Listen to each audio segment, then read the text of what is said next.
You know, sometimes a game comes along that's just so powerful. Yep. So tantalizing. Absolutely. So spine-chilling that it just changes your whole DNA. Where are you going with this?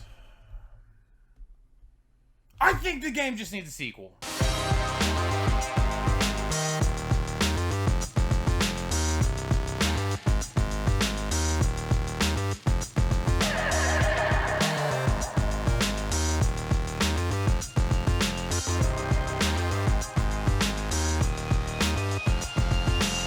No, I think I'm kind of on the same page with you, man. I get it. You're losing me, but we're going to be talking about games that never had a sequel. Games that need that sequel. Yeah. Finally. Man, why are you're yelling? I just get excited. All right. You sit there, you start yelling. I wasn't yelling. No, you give it your go. Loud voice You give it and your go. mess. You do the same thing, just better. Just more Same exciting. Maybe. Or just match me. Just Match go. you. Just go. We're gonna go with our first game right out the gate. All right. I'll take it from here. I mean, that's usually the point. All right. Take it from here. First game right out the gate. LA Noire. That's what I'm talking about. So, LA Noire was made by Rockstar? Yeah, it was made by Rockstar. I believe it came out for the first time on the Xbox 360, and then it went to next gen on a remaster. Game about a detective as he's going through the promotions and different ranks, solving murders, some famous, some not so well known murders that were just kind of created. Fantastic game. Like, fantastic. Now, all right. For the kids at home that don't know where this takes place, where does it take place at? It takes place in LA. Boom. We got the facts for you. The most probably well-known case that you are going to go through in the whole game is the Black Dahlia murder. Yeah. Right? Mm-hmm. So, I mean, if you're interested in stuff like that, this game would be a perfect match for you. And like he said, it came out on the next-gen console, so you can pick it up. It's backwards compatible or whatever. Yeah. They remastered. Definitely check it out. Now, Definitely the game, for all of you out there that like are into the whodunits and the murder mysteries, this is a game for you. You play this private detective. Are all detectives private? No.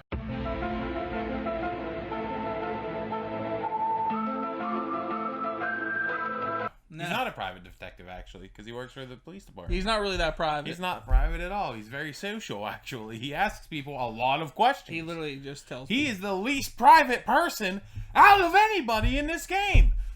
But you play this detective who is trying to solve these murders, and you have to find clues at the murder scene. You have to investigate the bodies, interact with people. You have to interrogate You gotta watch people. their facials. When gotta you ask them that see when questions, they're you have that one old guy who goes, He lies, and he lies terribly. it's like he's trying to hold the lies in his mouth, Yeah. but his lips just can't hold them. He's- It's like a meme. I couldn't have said it better myself. He couldn't have said it better himself, because he probably would have been lying about it. You're right. But without getting hung up too much on LA Noire, I want to go.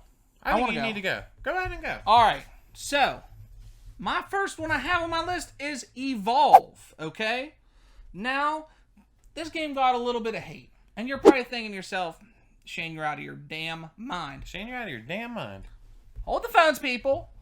Don't hit pause. Don't back out of this. Don't end the video. Just stop. You know why? I'm going to explain why Evolve can bring this back. Hey, why don't you explain why Evolve can bring this back? I'm going to. All right. So, Evolve, the monsters. I mean, it was kind of a cool idea. You have like the 4 hunters going against the one monster, okay? They had the Kraken. He was supposed to be like Cthulhu. Yeah. Didn't really look like a Kraken. Throw that out there. He didn't you had really the look Goliath. like Cthulhu either, honestly. He just looked like some weird love child of the both. Yeah, so you have like these H.P. Lovecraft characters and stuff that you can really dive deep into that whole world with. I'm thinking like Medusa, things of that nature. I mean, I think that would be really cool. Medusa, like a Gorgon. Yeah. Not a Demogorgon, like a Gorgon is in like a Gorgon in a mythos. A little different. Hold on. It's like a giant eye. Like, giant eye. yeah, he's just got a big old eye just looking at you. I mean, there was a Gorgon in the game, but it wasn't like that. Yeah, it was Demogorgon. You could have Ronald McDonald. He's pretty scary. But things like Medusa, like those ancient creatures and stuff, I think they could really bring the game back. I think they really could do a good sequel. They just got to put it together, really think about it, and put out a solid game without just like rushing it. Yeah, because I mean, we are in a time right now where survival and like that, I don't really know what you'd call it, like the Dead by Daylight and like the 4-on-1, the Friday the 13th and stuff like that. It's like really thriving right now. Yeah. That would be the perfect time. You know, it was before its time. Now to come back would be a good time. Exactly. Perfect time, some would say. Exactly. Why I'm going to move on to the next one on my list, which is going to be Octodad. Let's get some justice for Octodad here. Let's get a sequel. I like the Octodad. How are you going to have... First of all, the whole plot to Octodad is hilarious. The whole game is just insane. The game is insanely hilarious. Nobody in his family knows that he's an octopus. Well, until the end. Oh, he's an octopus? You didn't know?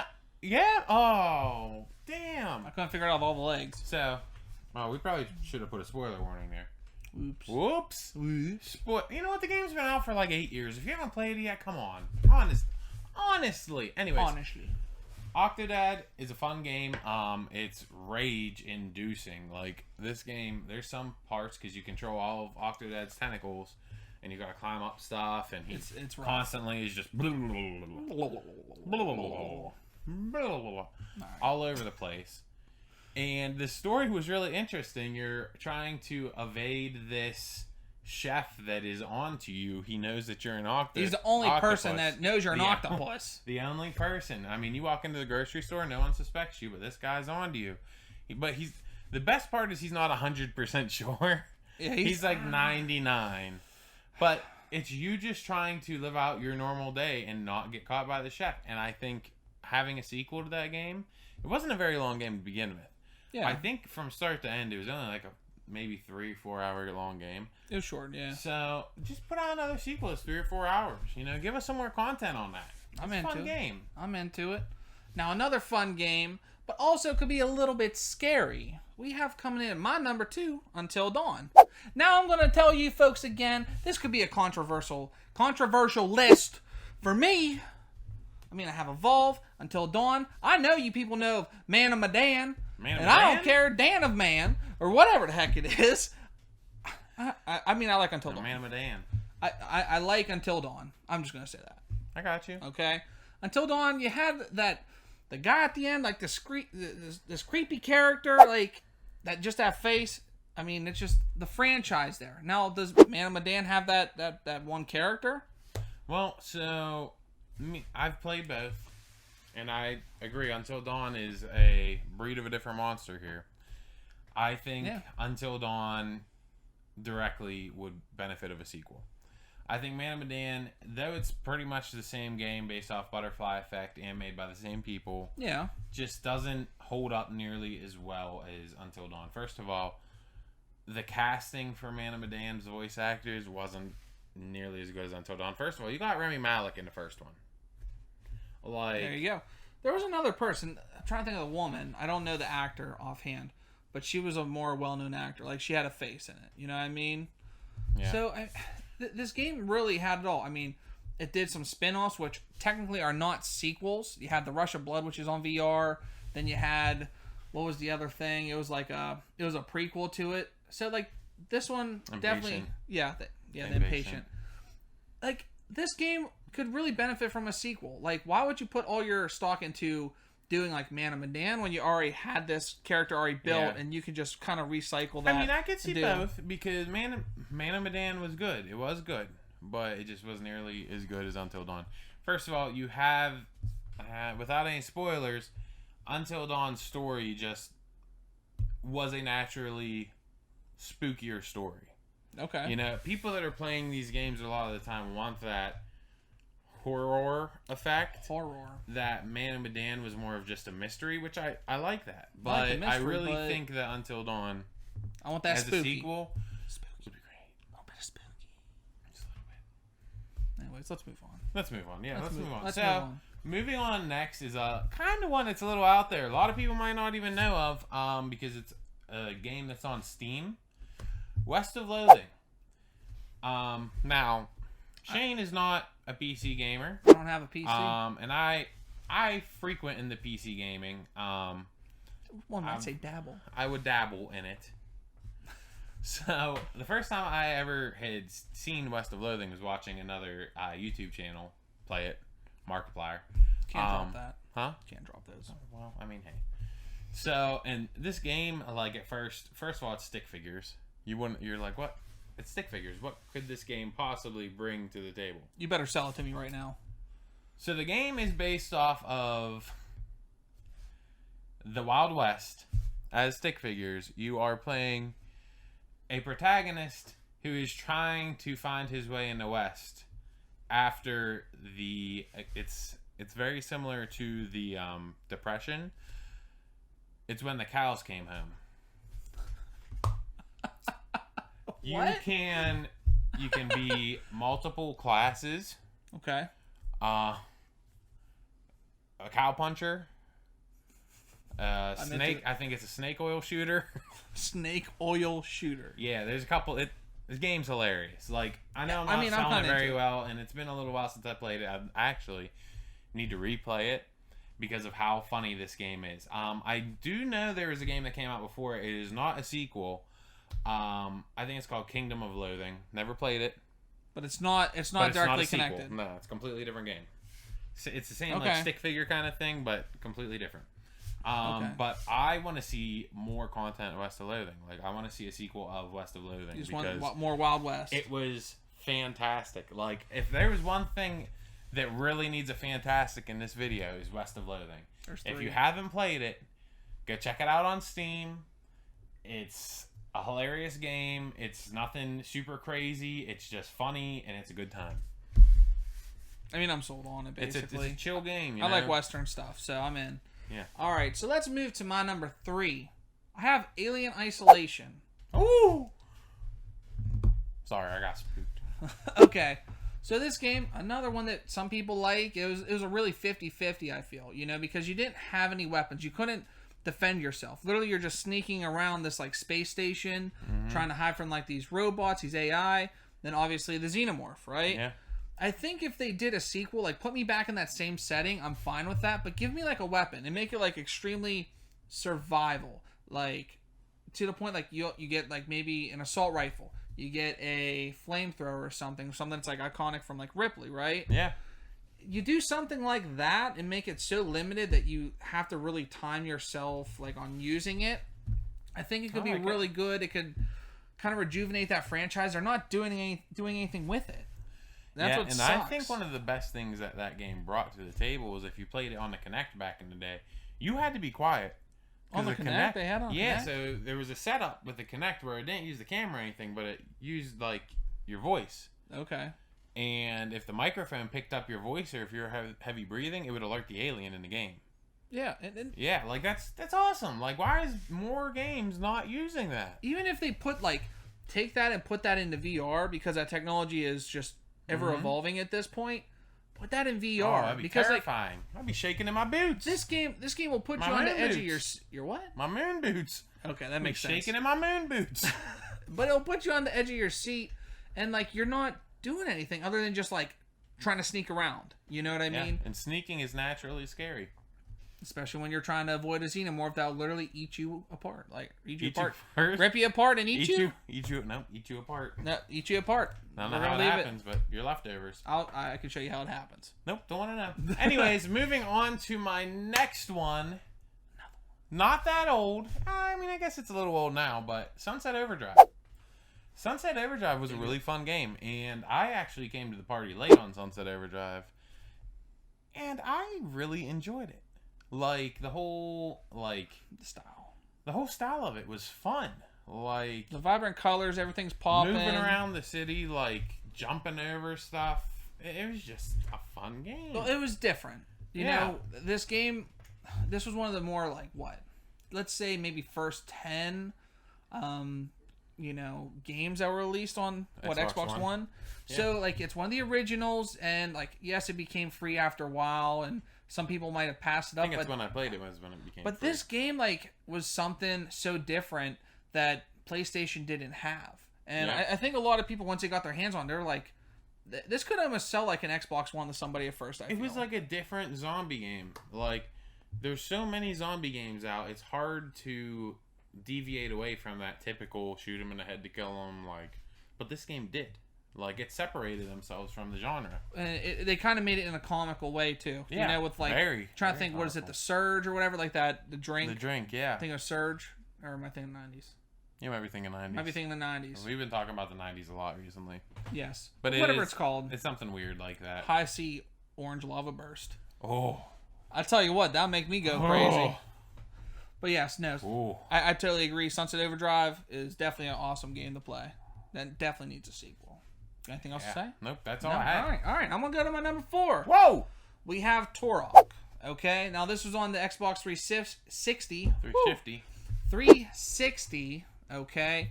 Now, there have been Toroks way before, but this one was more of like a reboot for the franchise. Like, not a lot of people might have known Torok or actually played it. Yeah, it is an oldie. Oldie but a goodie. Man, when it comes to dinosaurs, if you've, seen past videos where I'm like crazy about Jurassic Park, what a surprise here. I want more dinosaurs. And there is nothing more fun than using that crossbow to shoot the soldiers to like trees and stuff. Yeah, I mean there was a lot of different cool things. Like, it had like Rambo elements, like Predator. It had like Jurassic Park, with the dinosaurs. There was just so many different elements kind of put together that really did well back then. But I think in 2020 or even the coming years, like, let's revisit that franchise. Let's just take whatever you did then. I don't even, maybe I could just completely spoil my list and mess it up and be like, don't even sequel it. Maybe I just want to reboot. Oh, no. I can't reboot just straight sequels. You can't reboot a reboot? Well, then we're going to have to keep it as a sequel and just make it a million times better. Bring it up to date even more. Let's do this. I like it. Let's do this. I'd give it some Turok action. So now, because I know that we have the same number 1 because neither of us have mentioned it yet, but I just know you that well over 20 years, I know what this next game is. I know what your next game is. Why don't we say it on the count of 3, huh? All right. You want to count us down? I'll count us down. I'm nervous. 1, 2, 3. Simpsons Hit and Run. I knew it. Thanks, bro. Come on. I knew it. I knew it. I knew you were going to do that. All right, we'll do what? Simpsons Hit and Run. Okay. Woo. 2003. One of the best games to come to console without a sequel. Ever. I'll say ever. I'm going to throw it out there. Ever.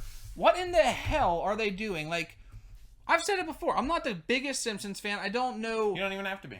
Yeah, exactly. Because I'm not either. I don't know too much about it. But this game had just about everything. Like, you really became one and, like, cared about Homer and Bart, Marge, Maggie, Lisa. It was an awesome That's about all I story. got. Awesome story. You could drive around. It was like GTA. It was like it was GTA, but Simpsons. But yeah, but Simpsons. Less drugs and the bad missions stuff like were so fun. Like, there was a bunch of different ones. I remember like having to destroy these cell phone cars, like as Bart, and then you're like collecting comic books for the comic book guy. Like, there was just so much to do. So much to do. There was racing. Mm-hmm. Of course, collectibles, and I think what made the game perfect, and there's not many games that I will say is perfect. Well, mark it down here, folks. This one Simpsons is perfect. Hit and Run is a perfect game. Why? The interaction between the AI and your character. I totally agree.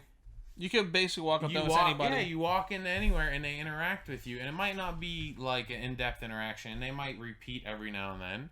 Yeah. But we're talking 2003. PlayStation 2. Like, what do you expect for them? Like, that was really good. And there's not many games that I'll say on PS2 that were above, like, before their time. This is one of them. There are a few others, but this is one of them. Like, it had a decent sized map for its time. You know, you could drive around the whole entire Springfield area. There was like the hidden cars. You had the hidden cars that you had to find. Like, well, you didn't have to find them. If you wanted to find them, you could. If you didn't need them, you didn't need them. Yeah. Yeah. You could get new outfits. You could buy new outfits. Just so much fun. Like, man, bring it back. Yeah. Even like, and we've even talked about this. Like, before even doing this video, making this list. Like, we just want that remade. In the Yeah. very least, just remake it. Yeah. Remaster it. Like, I want to play it. I don't care if I have to buy a PC to play it, or if I have to buy it on PlayStation, where I typically don't play most of my games. Like, I just want it. I want it remastered so bad that I don't care. I'll play it. I'll play it on a... I'll buy a Dreamcast. I'll go way back in time. If you I just know give we it to said me. this was a sequel list, and I would love a Hit and Run sequel. I would. I'll take a remaster. I just cheated again on that too. By saying that. We did. You can't do that. But I'm saying I would love to have a sequel. How about this? I would. You give us a remaster at first, And a sequel. and then the sequel comes like maybe like a year after, because like really you don't have to do a whole lot. Come on, I think you could do it. Yeah, Whoever you are, just do it. Do it for me. Do it for DK. I know do it for we're you not watching. the only two. I know there are tons of people. We need to start a petition to get Simpsons Hit and Run remade in a sequel. Start the petition. Let's get it going. We're gonna have to probably put it somewhere in the comments. There's probably already a petition. There's probably 100 of them. We need to find it. Someone We're needs to putting do our names something on with it. We're gonna do it. But why don't you take it away? All right. As always, make sure to like, share, subscribe. Make sure to ring that bell so you are notified of other videos that we are dropping for you. Make sure to check out Teespring for all of our merch we have out there. It's like a 30-day promotion typically that we have that out there. So you got some t-shirts. We got some hoodies with some new pictures, new designs. Okay, we got the stickers. We got the shirts for the babies, the mamas, the baby mama dramas. All them peoples that you love We and got care shirts for about. Outcast? Baby mamas? I would totally... We got shirts for Outcast. Big I'm talking boy, to you, Andre. Big boy, Andre 3000. If you want a shirt, message either of us and we will get you one free of charge. Send it straight to you. It'll be free, but it's only $19.99. Plus shipping and handling that DK will pay for. Anyways, as always, thank you so much for supporting Talk Culture.